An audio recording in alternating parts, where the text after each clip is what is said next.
1925 жыл. Бірінші дүниежүзілік соғыста жеңілгеннен кейін Германия экономикалық дағдарысты басынан өткеріп жатыр. Әлеуметтік көңілге ширығып, қалыптасып қалған нормалар күйреп, өзгеріс жасауға, едәуір әділ келешек құруға үмітті күй қалыптасқан. Демократиялық құндылықтарға, әлеуметтік әділдікке, барша адамның білімге қол жеткізе алуына және жастардың қоғамдық өмірге араласуына қолдау көрсетеміз деп, Германия социал-демократиялық партиясының бір топ өкілі, оған қоса әлеуметтік әділдік пен демократияның басқа да жақтастары бірігіп, қор ашпақ болады. Қор Веймар Республикасының демократиялық жолмен сайланған тұңғыш президенті Фридрих Эберттің құрметіне құрылды. Содан бері өткен 100 жылдан астам уақытта қор білім беру бағдарламаларын белсенді жүргізіп, саяси білім беру жөніндегі іс-шаралар ұйымдастырып, сондай-ақ демократиялық даму мен әлеуметтік әділдік орнауы ықпал ететін екі жақты қатынасты нығайту жөніндегі халықаралық жұмыспен айналысып келеді. Қордың басты құндылықтары еркіндік, әділдік және ынтымақтастық. Қазақстанда Фридрих Эберт қоры өз жұмысында жастар, гендер, қауіпсіздік, климат және әділ еңбек сынды мәселелерді қозғап жүр. Қазақстанда жұмыс істеп келе жатқан 30 жылдан астам уақыт ішінде қор азаматтық қоғамды дамытуды көздейтін, сонымен қатар құқық қорғаушы және басқа да ұйымдарға қолдау көрсететін, олардың азаматтардың құқығы мен еркіндігін қорғау жолындағы күшін жұмылдырып, түрлі тараптар арасындағы диалогқа ықпал ететін жобаларды қолдады.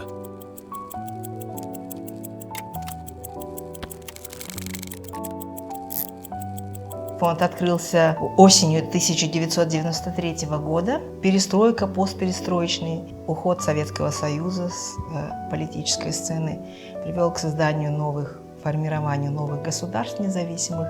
Германия рассмотрела это как шанс. Одна из первых западных стран, установившая дипломатические отношения с молодой республикой Казахстан. И, соответственно, возможность поделиться идеями, опытом тех преобразований, которые происходили после Второй мировой войны в Германии, но при помощи союзников. Когда я пришла в 2006 году, то шел 10-й год очень интересного проекта «Центральноазиатско-немецкий женский диалог». Благодаря этому проекту, который длился 10 лет, поддерживался фондом Эберта, поддерживался Федеральным министерством по делам семьи, то у нас в Центральной Азии многие женщины открыли свои НПО. И достаточно известные в Казахстане женщины, которые очень успешно работают в сфере женского правозащитного движения.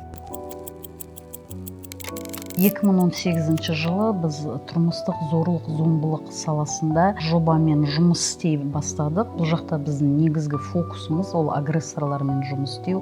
Себебі бәрімізге белгілі, Қазақстанда зардап шеккен әйелдер мен балалар ғана көмек ала алады. Бірақ та дегенмен агрессорлармен жұмыс істеу қажет деп ойлаймыз. Бұл жоба аясында негізі біз Германияның тәжірибесіне сүйеніп отырмыз. Барлық зерттеулердің нәтижелері бойынша тек қана тығыз қарым-қатынас болған жерде ғана тұрмыстық зорлық-зомбылықтың алдын алу эффективті болып табылады.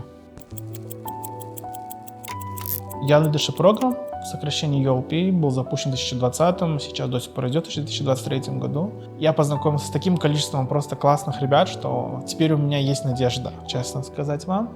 И для меня ELP — это надежда. Надежда, что Казахстан будет справедливым для всех нас.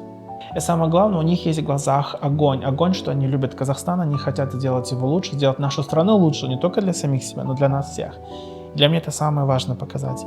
Есте қалаған жоба, немесе менің жұмысым, ол «Атом улаған дала» кітабының қазақша аудармасына жұмыс істеу. Ол кітаптың өзі де өте қазақ халқы үшін өте маңызы зор кітап. Тоғжан Қасенова өте керемет жұмыс жасады.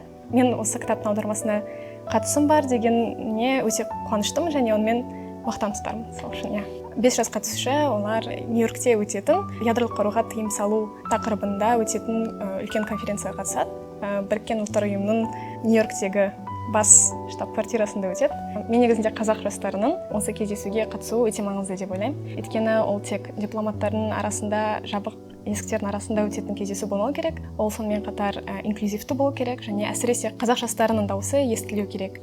First of all, for my team here in Almaty and in Astana to be satisfied and proud of the projects we have implemented. The second is very concretely, I want us as FES here in Kazakhstan to act more in line with our colleagues across the borders, but to become a regional force of progressive change. Third, I believe that there is much more to do with young people. Келешек жарқын болады деген үміт біздің жұмысымыздың ажырамас бөлігі болып қала береді. Біз жеткен жетістіктерімізді мақтан етеміз және серіктестерімізбен ұзақ мерзімді ынтымақтастық орнатып, баршаның құқығы тең болатын қоғам құру жолында иық тірестіре ілгері басуға ұмтыламыз.